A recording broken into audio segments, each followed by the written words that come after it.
তৃতীয় বিশ্বযুদ্ধের ক্ষণ ঘটায় ইউক্রেন যুদ্ধে রাশিয়া প্রথমবারের মতো মিত্রদেশ উত্তর কোরিয়ার সেনাদের ব্যবহার করা শুরু করেছে।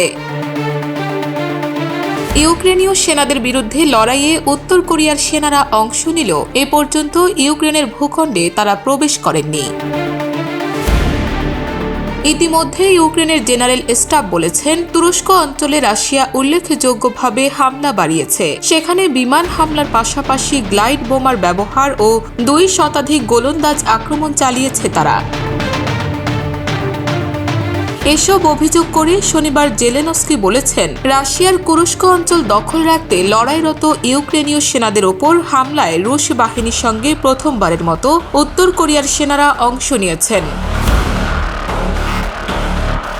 ইউক্রেনীয় প্রেসিডেন্ট আরও জানান, উত্তর কোরিয়ায় সেনারা রুশ বাহিনীর সম্মিলিত ইউনিটের সঙ্গে কাজ করছেন এবং এই মুহূর্তে শুধু কুরস্কের যুদ্ধক্ষেত্রে অংশ নিচ্ছেন। তিনি বলেন, আমাদের কাছে যে তথ্য আছে তাতে এ ইঙ্গিত পাওয়া যাচ্ছে যে উত্তর কোরিয়ার সেনাদের অন্যান্য যুদ্ধক্ষেত্র ব্যবহার করবে রাশিয়া।